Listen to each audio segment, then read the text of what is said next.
किसी महान व्यक्ति ने कहा है, ज्ञान अज्ञानता पर शासन करेगा, और यह बात सत्य है। नमस्कार दोस्तों, मैं हूं विवेक कुमार साहू। आपका मेरे YouTube चैनल पर स्वागत है।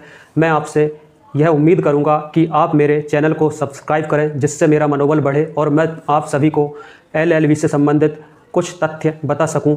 LLB का फुल फॉर्म होता है बैचलर ऑफ लॉ। LLB करने के बाद आप लॉ की डिग्री प्राप्त करते हैं, उसके बाद आप लॉयर कहलाते हैं। लेकिन bar council of India BCI एक एग्ज़ाम लेती है, उस एग्ज़ाम को आप सभी को पास करना होता है। यदि आप वह एग्ज़ाम पास कर लेते हैं BCI का, फिर उसके बाद आप एडवोकेट बनते हैं, और एडवोकेट बनते ही आप एक पक्ष को, कोई ऐसा व्यक्ति है जिसका कोई पक्ष का कार्य रह गया है, वह न्यायालय द्वारा करा सकते हैं। दोस्तों, साथ ही यह एक ऐसी संस्था से जुड़ा हुआ है, IBPS, institute of banking and person services, अर्थात ये संस्था बैंक्स में स्पेशल ऑफिसर ऑफ लॉ को नियुक्त करती है। यह जानकारी आपको होना चाहिए, क्योंकि IBPS का एग्ज़ाम होता है। यह LLB के बहुत कम छात्रों को यह जानकारी होती है। यह एग्ज़ाम हर वर्ष होता है। इस एग्ज़ाम से आप बैंक्स के ऑफिसर बनते हैं। साथ ही बैंक्स को कुछ प्राइवेट एडवोकेट्स की आवश्यकता भी होती है। LLB एक ऐसा सब्जेक्ट है कि हर विषय, हर क्षेत्र में आप लॉयर, एडवोकेट बन सकते हैं। साथ ही अब एक और परीक्षा होती है जिसे JAG कहा जाता है। JAG अर्थात जज एंड एडवोकेट जनरल। यह कोर्ट मार्शल है। और बता दें आप, और JAG का एग्ज़ाम 5 दिन का इंटरव्यू होता है, जो कि 900 नंबर का होता है, और इसमें एज लिमिट 27 वर्ष है। इसके अलावा 2 एग्ज़ाम और होते हैं। एक एग्ज़ाम ADPO का होता है, असिस्टेंट डिस्ट्रिक्ट प्रोसिक्यूशंस, अर्थात हिंदी भाषा में लोक अभियोजन या सरकारी वकील के नाम से जाना जाता है। और यह हर स्टेट में अलग अलग नाम से होता है। जैसे कहीं पर APP, असिस्टेंट पब्लिक प्रोसिक्यूशन, लेकिन एडवोकेट बनने के लिए, सरकारी वकील बनने का एक यही एग्ज़ाम होता है, जिसके माध्यम से आप एडवोकेट बन सकते हैं।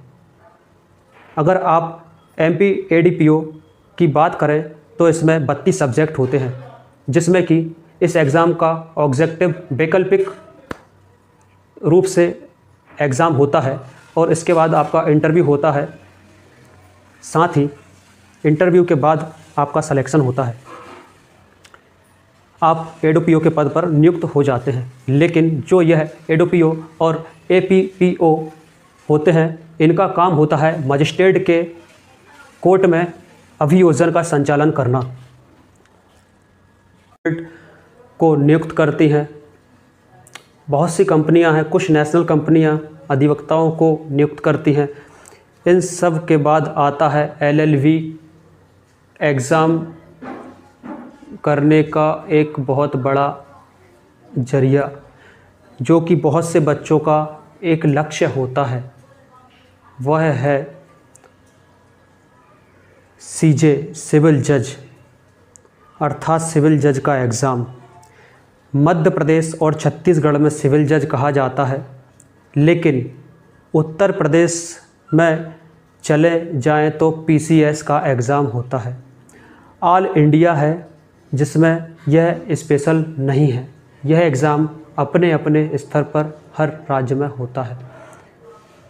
यह एग्ज़ाम 2006 से प्रत्येक राज्य में हो रहा है, जिसके माध्यम से आप सिविल जज क्लास 2 के पद पर नियुक्त होते हैं। इसके अलावा आप जब हायर लेवल पर जाते हैं तो ADJ, एडिशनल डिस्ट्रिक्ट जज, स्टेट लेवल के पद पर नियुक्त होते हैं।